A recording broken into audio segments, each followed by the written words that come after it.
Thursday tech news के नए episode में आप सभी का स्वागत है। जय हिंद दोस्तों, मेरा नाम है सुफियान। देखो भाई, अगर आपको किसी फ़ोन के बारे में जानना था तो यार अपकमिंग स्मार्टफोन्स का वीडियो लाइव हो चुका है, जहां पर मैंने बहुत सारे स्मार्टफोन्स के ऊपर बात करा है जो आने वाले महीने में आ सकते हैं और जो नहीं भी आ सकते हैं उनके ऊपर भी बात करा है कि क्या फ़िलहाल उनका स्टेटस है। यहाँ पर कार्ड सेक्शन में दे दूंगा वीडियो, जाकर जल्दी से देख लो, आप अपडेटेड हो जाओगे। सबसे पहला अपडेट है ओप्पो के 15 प्रो सीरीज की तरफ से। ये दोनों स्मार्टफोन्स लॉन्च हो चुके हैं चाइना में। दोनों स्मार्टफोन्स के स्पेसिफिकेशंस अच्छे हैं ओप्पो के पर्सपेक्टिव से कहूँ तो, और करंट मार्केट के हिसाब से कहूँ तो। लेकिन दोस्त, जब जब इनको देखता हूँ मुझे ऐसा एहसास होता है आगे चल के ये रियलमी के फ़ोन्स में तब्दील हो जाएंगे, रीब्रांड हो जाएंगे। खासकर इसमें से मुझे एक फ़ोन रियलमी GT 8T का फीलिंग दे रहा है, क्योंकि यार वो वैसे स्पेसिफिकेशंस दे रहा है। क्या पता रियलमी कुछ चेंजेस करके वापस से लॉन्च करने की कोशिश करे। वैसे भी ओप्पो का ही तो सब ब्रांड है रियलमी। देखो यार, ये सब अंदाजे हैं, नहीं तो खुद ही सोच के देखो, ये दोनों जो फ़ोन्स हैं रियलमी या फिर वन प्लस के ब्रांडिंग के अंदर में काफ़ी परफेक्ट बैठेंगे चेंजेस के साथ, क्योंकि इनमें कूलिंग फ़ैन है और गेमिंग शोल्डर बटन्स हैं। क्या पता जो टी मॉडल होगा रियलमी का वो गेमिंग सेंट्रिक फ़ोन बन जाए। रियलमी प्रचार करे भाई हमारा जो रियलमी GT 8T है उसमें कूलिंग फ़ैन है, गेमिंग शोल्डर बटन है, full on gaming phone release करना चाहते हैं। कुछ भी हो सकता है, लेकिन ओप्पो ने ये दो फ़ोन्स को लॉन्च कर बहुत अच्छा मौका दिया है रियलमी और वन प्लस को। वैसे वन प्लस का बात हो ही रहा है तो काफ़ी भाई लोग परेशान हैं, डरे हुए हैं भाई वन प्लस कहीं इंडिया से चला ना जाए, या फिर वन प्लस के फ़ोन्स को ख़रीदना चाहिए कि नहीं ख़रीदना चाहिए, वन प्लस का फ्यूचर ब्राइट नहीं है। तो देखो मेरे दोस्त, मैं आपके सवालों का जवाब ऑफिशियल वे में देने की कोशिश करता हूँ वन प्लस की भाषा में। पहली बात, वन प्लस इंडिया को छोड़कर नहीं जा रहा। दूसरी बात, वन प्लस के फ़ोन्स को खरीदो, उनका फ्यूचर ब्राइट है। मैं ऐसा इसलिए कह रहा हूँ क्योंकि वन प्लस और अच्छे फ़ोन्स को लॉन्च करने की प्लानिंग कर रहा है, आगे बताऊंगा मैं। और यार वो अपने सर्विस सेंटर्स को और ज़्यादा एक्सपैंड कर रहा है, वन प्लस ने ऑफिशियल तौर पे अनाउंस किया है। बताओ, कोई ब्रांड इंडिया में अपने अगर ऑपरेशंस को बंद करने का सोच रहा होता तो वो अपने सर्विस सेंटर को क्यों और एक्सपैंड करता। 600 के आसपास उसको एक्सपेंड करने का मूड बना के रखा है वो, और इन्वेस्टमेंट करेगा वो इंडिया में, समझे मेरे भाई। वन प्लस नॉर्ड CE6 ये फ़ोन आएगा, मई के महीने तक आ जाना चाहिए इंडिया में। इसके लाइव इमेजेस आपको दिखा दूंगा और इसके सारे एलिजिट स्पेसिफिकेशंस भी आपको दिखा दूंगा। रूमर्स तो ऐसे हैं वन प्लस इस बारी नॉर्ड CE6 लाइट को भी लॉन्च करेगा, उसके भी एलिजिट स्पेक्स आपको दिखा दूंगा मैं। तो वन प्लस और ज़्यादा से ज़्यादा फ़ोन्स लॉन्च करने की प्लानिंग कर रहा है। Google Pixel 11, Google Pixel 11 pro, इन दोनों स्मार्टफोन्स के रेंडर्स आ चुके हैं। स्टीव भैया क्रिएट किए हैं, मतलब कि फ़ोन्स ऐसे ही दिखाई देंगे। दोनों स्मार्टफोन्स के जितने भी स्पेसिफिकेशंस उनके थ्रू पता चला है आपको दिखा दूंगा मैं। टेंसर G6 होगा, 5000 mAh के आसपास बैटरी होगा। सितंबर या फिर अगस्त के आसपास तक लॉन्च हो जाएंगे। कमेंट करके बताओ आपको पिक्सल फ़ोन्स कैसे लगते हैं। अच्छा चलो, iQOO 16 के ऊपर चर्चा करते हैं। iQOO 16 को लेकर काफ़ी दिलचस्प इंफॉर्मेशन आए हैं, इंटरेस्टिंग इंफॉर्मेशन। हाँ देखो यार, iQOO 16 इस साल के एंड तक लॉन्च हो जाएगा। इसमें Qualcomm का प्रीमियम फ्लैगशिप प्रोसेसर होगा इस साल का, जिसका नाम probably Qualcomm Snapdragon 8 Elite Gen 6 Pro हो सकता है। बहुत ही बड़ा नाम है। दूसरी बात, iQOO 2 डिस्प्ले टेस्ट कर रहा है। 2K रेजोल्यूशन दोनों डिस्प्ले में होगा, लेकिन एक डिस्प्ले में होगा 165 हर्ट्ज रिफ्रेश रेट, एक डिस्प्ले में होगा 185 हर्ट्ज रिफ्रेश रेट।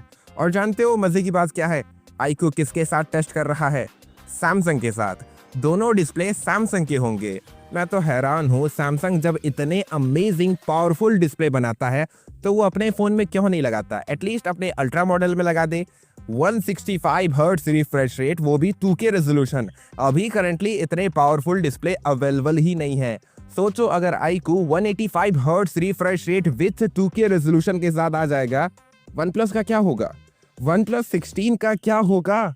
और मेरे दोस्त भूलना मत, इस बार जो iQOO का नया प्रीमियम फ्लैगशिप फ़ोन आएगा उसके कैमरास और बेहतर होंगे, और बड़ा बैटरी देखने को मिलेगा, और पावरफुल रैम स्टोरेज देखने को मिलेगा। मतलब कि iQOO किसी भी तरीके से कमी नहीं होने देगा।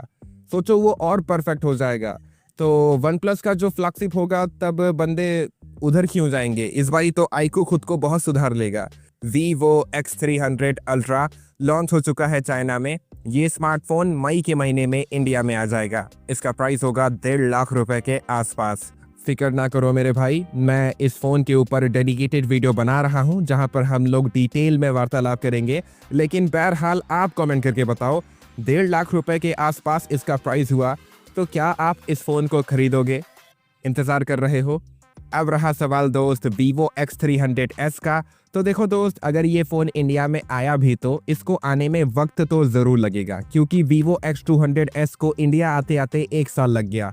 Vivo X200T के नाम से लॉन्च हुआ, तो इसको भी आराम से 1 साल लगना चाहिए। ऊपर से ये Vivo X300 ही है, लेकिन बड़ा स्क्रीन साइज़ है, बड़ा बैटरी है। तो यार Vivo X300 का Vivo क्यों मार्केट को कट करेगा इतने जल्दी? तो यार 1 साल तो मान के चलो, तभी ये फ़ोन Vivo X300T बनेगा। एज ऑफ नाउ कोई इन्फॉर्मेशन नहीं है, लेकिन अगर ये फ़ोन चाइना से बाहर निकलेगा तो मैं आपको बताऊंगा। एक बार फिर मेरे दोस्त, बहुत सारे स्मार्टफोन ब्रांड्स अपने काफ़ी सारे स्मार्टफोन्स के प्राइसेस इंक्रीज कर रहे हैं। फिलहाल जितनी लिस्ट मेरे हाथ लगे हैं मैं आपको दिखा दूंगा। OnePlus 15R का भी प्राइस इंक्रीज हो चुका है। Realme P3 Ultra है। बहुत सारे पुराने फ़ोन्स भी हैं, उनके प्राइसेस भी इंक्रीज हो चुके हैं। Memory chip shortage, RAM storage के प्राइसेस इंक्रीज होना, इन सब चक्करों के वजह से ब्रांड्स अपने प्रोडक्ट्स के प्राइसेस इंक्रीज कर रहे हैं। Laptop, smartphones.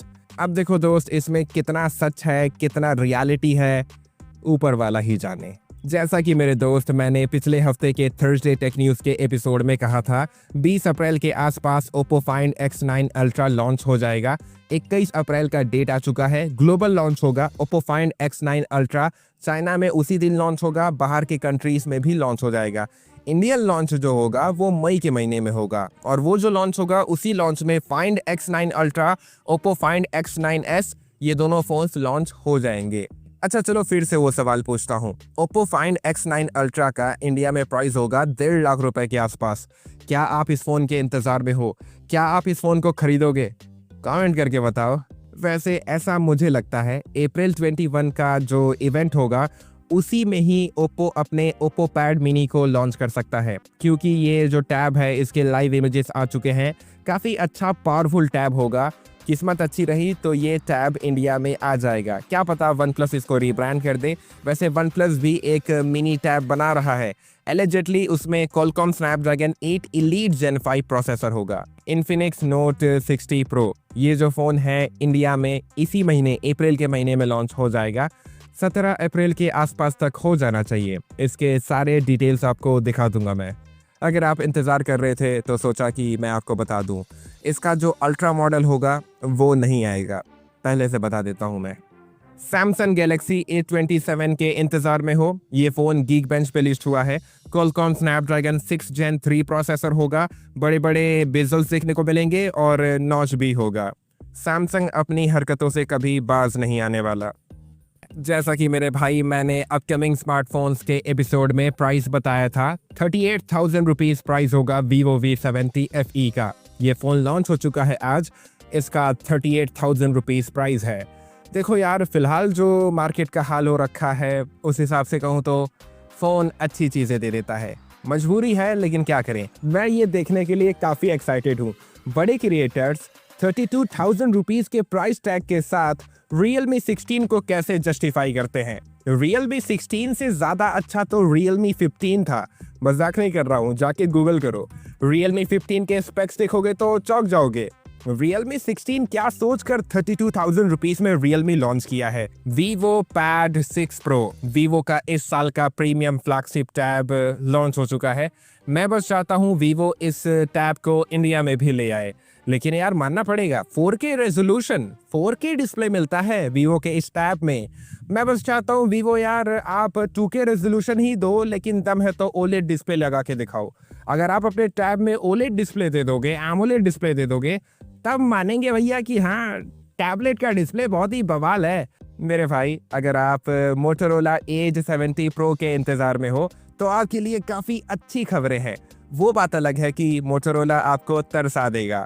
Motorola Edge 70 Pro, Motorola Edge 70 Pro Plus, Motorola Edge 70 Pro Lite, ये 3 फ़ोन्स आएंगे।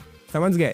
इनमें से कौन सा फोन इंडिया में आएगा ये नहीं पता। फिलहाल हम लोग अज्यूम करते हैं मोटोरोला एज 70 प्रो तो आएगा, ठीक है, क्योंकि एज 70 है, फ्यूजन है, प्रो आएगा।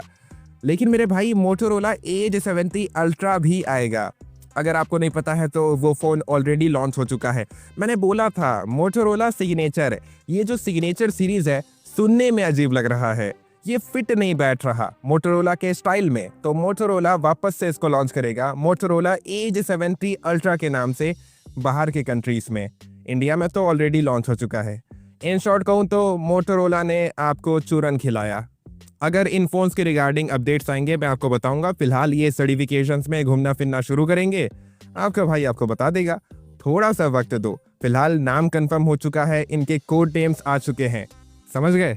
मैंने आप सभी से वादा किया था, चाहे एक हफ्ते में जितने भी टेक न्यूज़ आए हों, जितने भी कम आए हों, जितने भी ज़्यादा आए हों, आपका भाई हर थर्सडे को टेक न्यूज़ का एपिसोड बनाएगा, बीच में गैप नहीं करेगा। पहले क्या होता था, न्यूज़ कम होते थे, मैं नया एपिसोड नहीं बनाता था, लेकिन आप इतने शिद्दत से इंतज़ार करते हो, हफ्ते में एक ही टेक न्यूज़ आता है, तो यार मैं अब से पूरी कोशिश करता हूँ, चाहे जितने भी कम न्यूज़ आए, आपका भाई थर्सडे को आएगा।